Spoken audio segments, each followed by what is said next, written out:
everyone, I hope you're doing well. Today I want to share with you my monthly favorites. I love doing this video. I know how well received it is, and it's been like my signature video for a while, which I enjoy doing because it helps me to look through the past month and realize sort of what colors I enjoyed working with most. Having said that, most part of January I had artist block, and so I didn't create that much, but I have filmed a couple of videos trying to break that pattern and you know, doing sort of different little small exercises with looking at limited color palettes, and also you know, just sometimes looking at a monochromatic color palette, sometimes picking out slightly brighter colors. So I have been enjoying kind of looking into colors and just playing with them. Having said that, I have picked out colors and I grouped them, and I have gone through the sort of the typical color palette where I am looking at popping colors, the slightly you know, saturated strong colors that give you that dramatic input, then colors that are dramatic and deep, colors that are more mellow, colors in between. In fact, I have a lovely online course which is very detailed, and I go through how I put together limited color palettes and why they become effective once you limit a few colors rather than just go through a whole spectrum of them and create a rainbow, which in itself could be a style. But I just find that when you look at contemporary artists or successful artists, they always have a limited color palette going. Okay, so what I've got is a group of things. I try to give you an angle of the desk so you can see more things. Let me know what you feel or what you think of this angle. So we have got a little group here of kind of like warm greens that you can see here. So I have a watercolor, I have gouache, and I have a high flow acrylic, which is basically acrylic ink. I've got some oil pastels, so this color goes in with that group. I will share all the colors with you, of course. We have a little pile of blues here, and as you probably haven't noticed many blues, I'm starting to think about February and the colors that I really want to do. I had a phase in autumn where I wanted to go more into blues, so I've got loads of interesting blues happening, and I did integrate it in some of my paintings. I'll show you an example. So this is a frame. I'm not sure how it's going to show up. So here you can see this lovely blue that is a true pop of color. I hope, yeah, there we go, you can see it like that. And that is this oil pastel right here. So I'm intending to use blues a little bit more and see what color palettes I can come up with. Now, this is not to say that I am going to produce a series in blues, but I definitely want to develop that color palette a little bit more.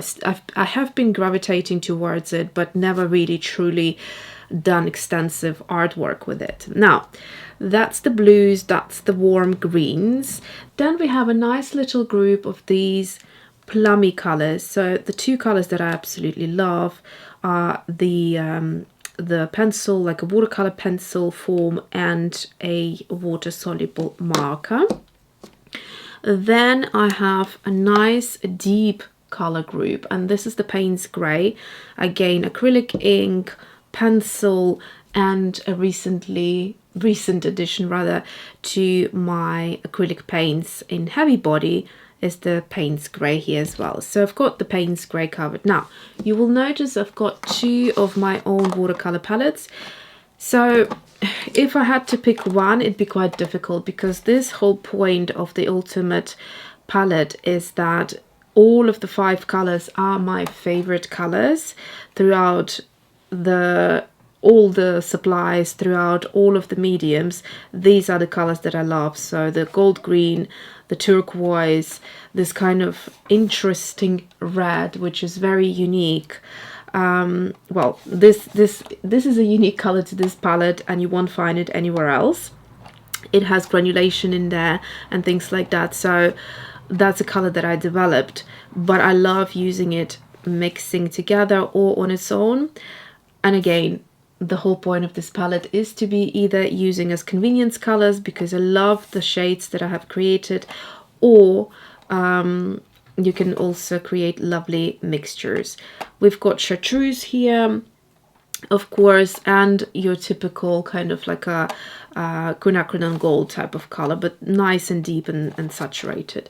So the colors that would do well in this color group is pretty much the chartreuse, and besides chartreuse I also have the green gold that would also do well in this group, so I'll keep that, and then the rest I will keep in here. The other color palette that I have absolutely loved and rediscovered is my tropical palette.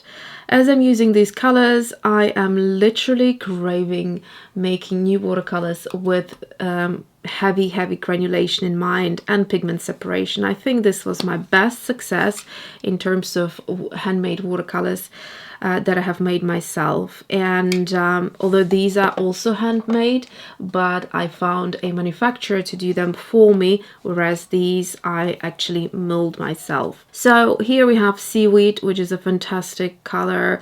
There was the Caribbean Breeze and the Popping Red color. So all of these colors are beautiful. They don't really work with grouping these colors, but I thought I will mention it anyhow. And then finally, the Platinum Carbon Ink pen, something I have been using all the time for years and years, and then sort of stopped a little bit once I went into my abstract art. But I create in sort of 3 different groups of art. I like the portraiture, which is sort of these fashion doll illustrations. I like modern contemporary botanical art, and I love the abstract art. So in abstract art I wouldn't use this, but in botanical art I do. And I have been doing some kind of just black and white illustrations, which I might take into like coloring in or doing something with it. For now, I just had a bit of fun just, you know, doing botanicals, and I will be going more into botanicals in the near future, because I know that these videos are very well received on my channel, so I want to do something that's enjoyed. And then of course the 10-0 Quill. So these two have been, you know, constantly used on my channel throughout the years, even if I don't mention them in monthly favorites, but they are.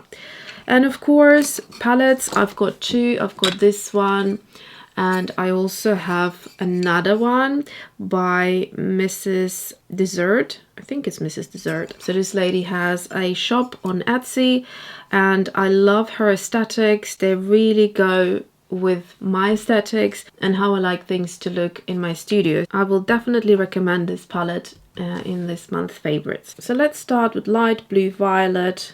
It's a Liquitex heavy body, and it's got a violet tone to it. So you'll see it's got a nice kind of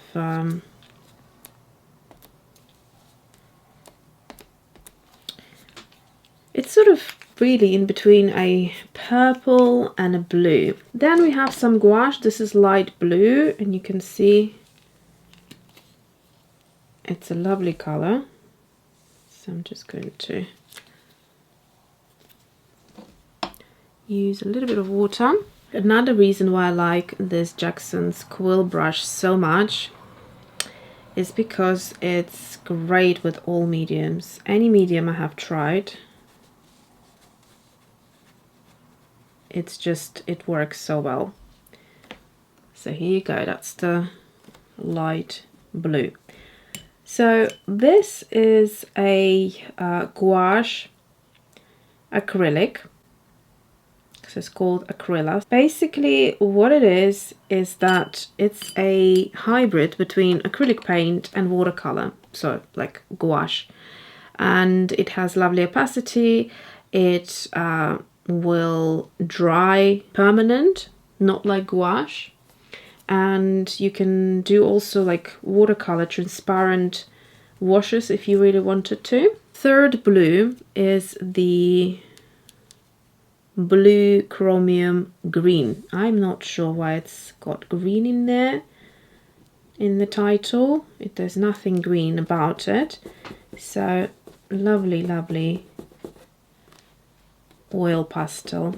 So this one is not permanent. You would have to set it with a spray. There is a spray that Sennelier does that you can basically create more of a permanence of it, and so that it doesn't transfer. So these are the blues.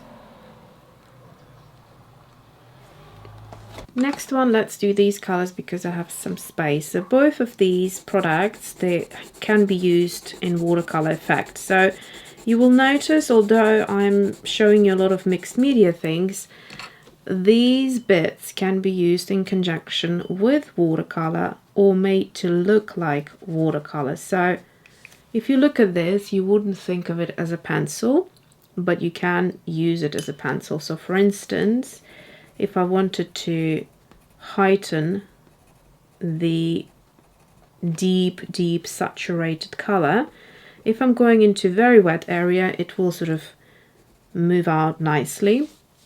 If I'm going to go out onto the paper, depending how wet and then dry it becomes, it's also a different look. So if you wanted to do a bit of detailing, for instance, you can achieve this sort of a look with it. And then we have, so the color is called Dark Plum, and this is a Caran d'Ache Museum Aquarelle pencil. Then we have Tombow. This is number 757. Let me tell you what name it has. It is a little bit annoying that the names for Tombows are not written down, so that means you will have to go and look it up somewhere, which I did, so I can tell you. So 757 is called Port Red.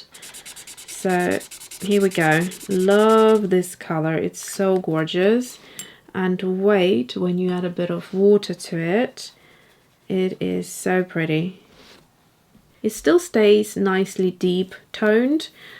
The other good thing is on the other end you have this like fine liner, which literally you can create. I'm going to do similar but smaller marks, and you can do the same going into wet, but keep in mind it's going to absorb a little bit of that water and possibly make the color go light until it goes back to normal.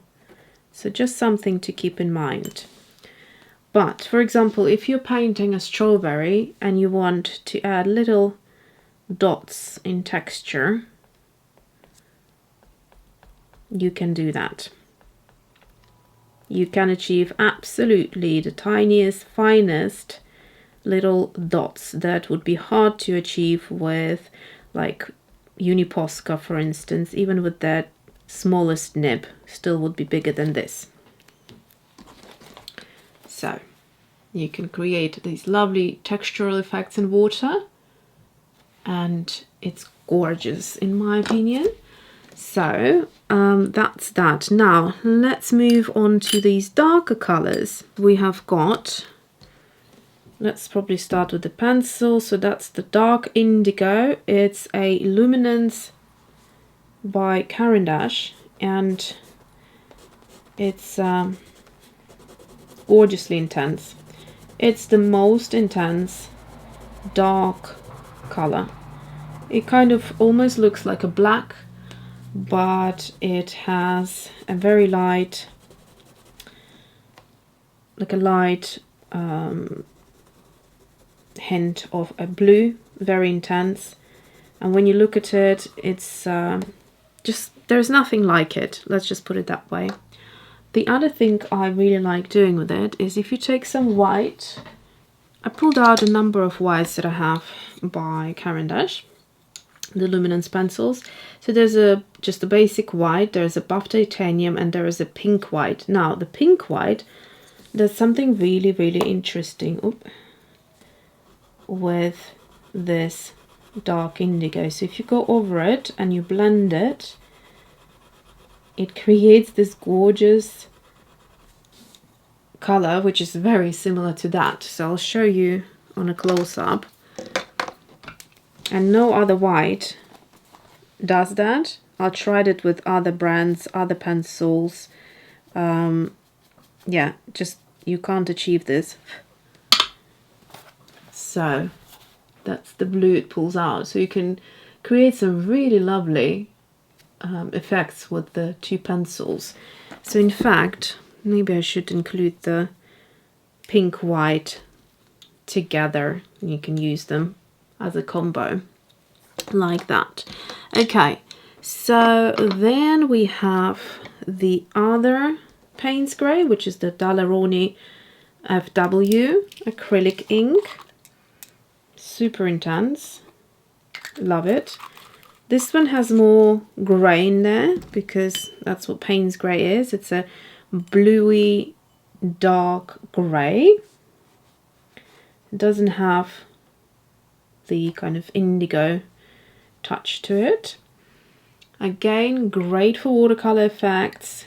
You can go as saturated and deep as you want, or adding some water and creating lovely watery effects. Then we go back to Liquitex Heavy Body Payne's Grey. So if you like texture,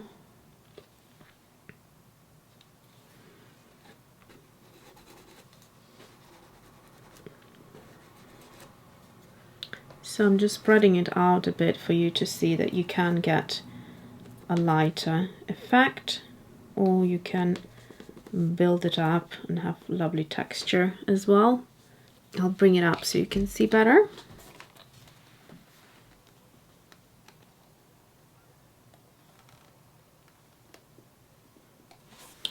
So that's our Payne's Greys. So let's start with these, and what I have here is green gold. It's a golden high flow acrylic, which means it's basically just make sure you give it a good mix. There are some balls inside, and all it is just a acrylic paint. If there's a film that's right at the top, try to use some tools to break through it, because otherwise the paint will come out here if it's blocked. There we go. So a little film like that's nice and easy to remove. And now just a touch of it. You don't need too much. A little goes a very long way. So green gold, look at that. Is just gorgeous in my opinion. Again, can be nice and deep, and it can be very light, just like watercolor. It can be opaque, it can be transparent, all those good things. Next to it, I'm going to swatch the Sennelier Oil Pastel in Moss Green. So, gorgeous color. I think this color, if I'm not mistaken, might have been recommended by Sandy, and I absolutely loved it. Gorgeous. Sandy Hester, that is. And then let's do other colors. So let's start with gouache. So this is just a regular gouache, no acrylic in there. Beautiful. Winsor & Newton designer gouache I think is the best. The colors, the design of the tubes, the quality of the paint is just amazing. I love it more than the actual watercolors. So yeah, that's a lot to be said. Next thing we have got is watercolors, and for the watercolors I will squeeze them out onto here and probably go replace my water as well while I'm at it.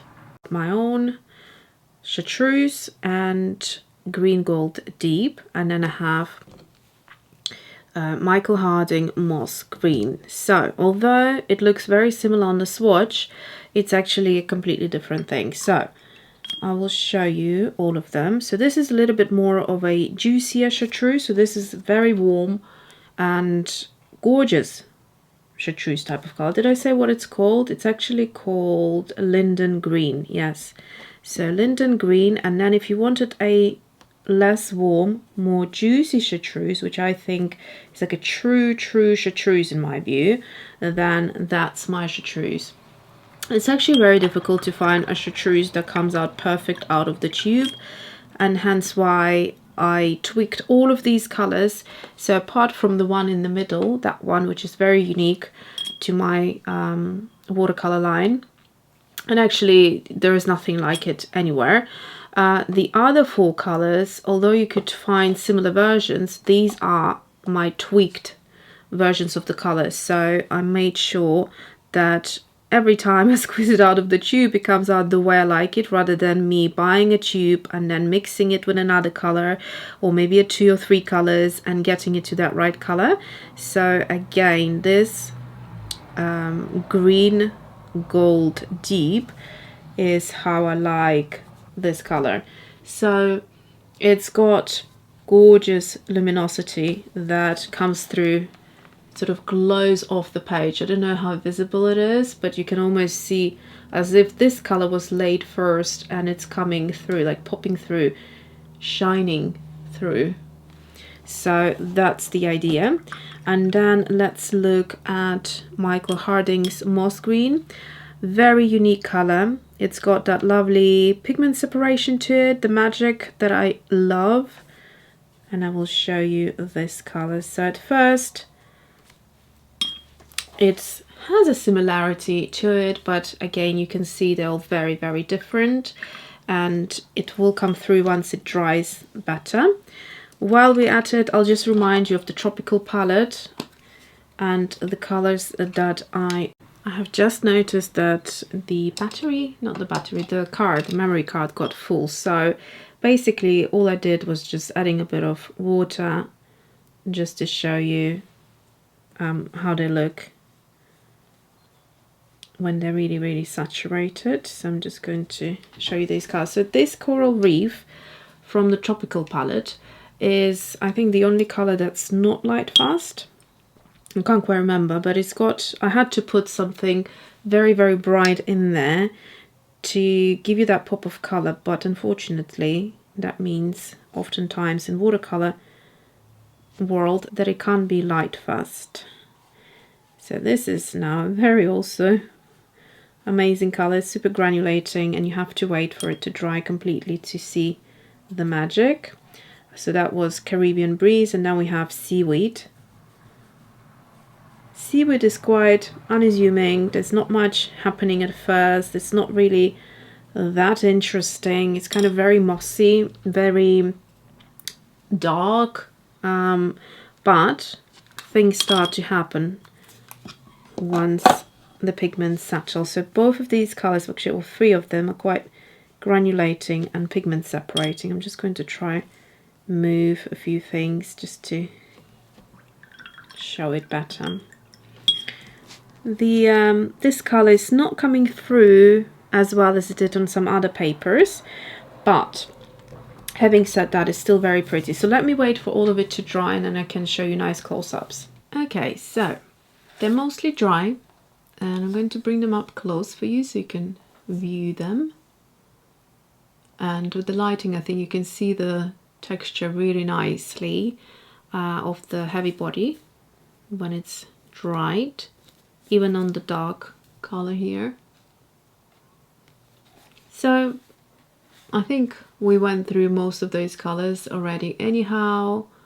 I'll just give you a nice little close-up, and then I will talk you through these 4 colors here. So they are pigment separating and granulating. So the Michael Harding is probably the least granulating out of these 4, but it has some really beautiful mossy textures. But when you look at this color, it looks even more like moss in my view. and still gorgeous, absolutely beautiful. And then we have like this trio, which makes a beautiful mixing palette, and hopefully you can see all the pigments separating and granulating beautifully. I had somewhere a better swatch. No, in fact, I'll show you in the dish. So here I have the color. That's the Michael Harding one. And can you see some beautiful pigment separation happening here? So this color is super interesting, and it is actually more interesting than it came out on this particular paper, I find. Now I am thinking of remaking these two colors for sure. Not sure if I'll do this one because it's not light fast, and at the minute I'm focusing on light fast handmade watercolors, as in making them. And so these two colors, the Caribbean Breeze and the Seaweed in particular, is a color that I will be bringing back this year. I want this color to be largely available. It's just so unique, it's gorgeous, and yeah, absolutely love it. So these are my favorites, and I hope you enjoy them. I hope you found it interesting, and give me thumbs up if you did, and subscribe if you haven't yet, leave a comment, and all of the good stuff. So thank you for watching, and I will see you soon.